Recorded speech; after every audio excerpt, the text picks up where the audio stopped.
Namaskaram. So today we're going to talk about a very serious topic, that there is a fear of perfectionism which is running in every child's blood these days. From where this fear of perfectionism has come into scene? कहाँ से आया है ये fear of perfectionism और क्या है ये fear of perfectionism? So let us understand with the means of a story कि what is perfectionism, होता क्या है. आज मेरी समझ से जो परफेक्ट है वो आपकी तरफ से इम्परफेक्ट हो सकता है, और जो आपकी तरफ से परफेक्ट है वो मेरी तरफ से इम्परफेक्ट होता है. तो ये हमारा development of the idea of perfectionism is very individual, वो सबका अलग अलग होता है.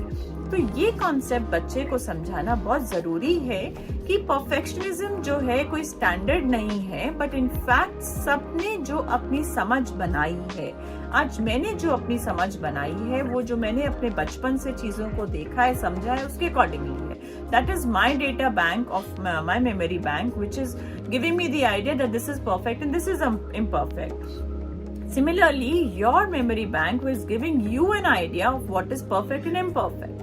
So we need to explain this point to the child, that the complete idea of the perfection is not a standard idea which is applicable on everything. So what is more important is what you like, what is your passion, what you feel like doing it, you enjoy that process, you feel contented about doing it, that is more important. Fear of perfectionism की origin सिर्फ इस reason से आ रही है because we are living, मैं ये emphasis देके कह रही हूँ कि हम जी रहे हैं दूसरों के अप्रूवल से. जब हम दूसरों के अप्रूवल पे जी रहे हैं तो हमारा सारा काम करने का डायरेक्शन ही बदल जाता है. इन कंसर्न कि जो भी हम कर रहे हैं सोच के कर रहे हैं कि मेरी मदर को अच्छा लगना चाहिए या मेरी टीचर को अच्छा लगना चाहिए, तो मुझे उससे अप्रिशिएशन मिलेगी तो मैं उससे आगे बढ़ूंगा. तो ये कॉन्सेप्ट जो है, इसने हमारे को ये major problem of the fear बच्चों में डाल दिया है.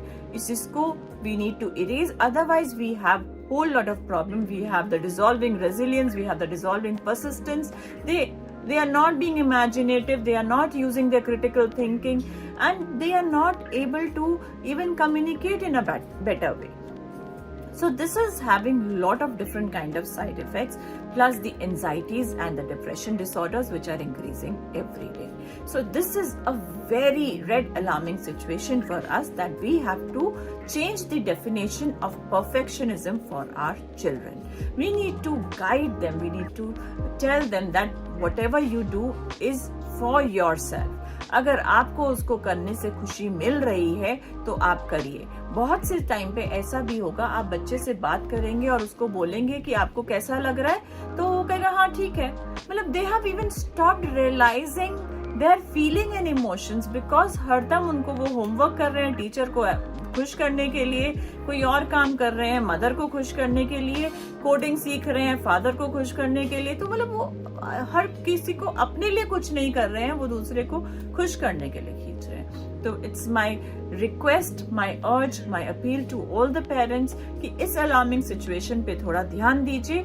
अपने एक्टिविटी इन हाउस को रिव्यू करिए कि अगर आप तो ऐसा नहीं कर रहे, अगर कर रहे हैं तो उसको मॉडिफाई करिए, क्योंकि आज नहीं तो कल अगर बच्चा फियर ऑफ परफेक्शनिज्म में बैठ जाएगा तो उसका कॉन्फिडेंस लेवल डेफिनेटली लो हो जाएगा और वो एंजाइटी से भर जाएगा. हमको वो एंजाइटी बच्चों में नहीं डालनी है, वो परफॉर्मेंस हमें नहीं डालनी है. हमें बच्चों को ऐसा बनाना है कि उनको सारी कोपिंग स्किल्स आ जाएं, क्योंकि आगे के जो चैलेंजेस हैं लाइफ में वो आराम से उसको डील कर पाए. आज की सिचुएशन में हम चैलेंजेस को कम नहीं कर सकते अपने बच्चों को, बट उनको तैयार ऐसे कर सकते हैं कि उनमें क्षमता ऐसी क्रिएट कर सकते हैं कि वो आगे जाके उनको डील कर सकें और हैप्पीली अपनी लाइफ को सक्सेसफुल लाइफ लीड कर सकें. एंड दिस इज, मैं आपको एक छोटी सी स्टैटिस्टिक्स भी यहाँ पर शेयर करूंगी. जरूरी नहीं है कि मैं जब सक्सेसफुल कहती हूँ तो मॉनेटरी टर्म्स में कहती हूँ, बट इनफैक्ट आज के टाइम में if you talk of all the leaders, you talk of Jeff Bezos, you talk of Ursula Burns, you talk of any successful leaders, they have talked about emotional intelligence.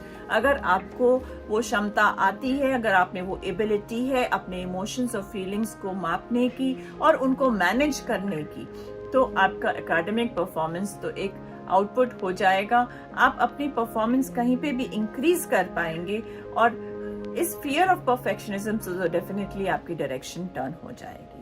So we need to help our children understand it, and the easiest way to make the children understand it is through arts. I always say, being a mindful expressive artist, I always say the easiest way to communicate to a child is through this art form.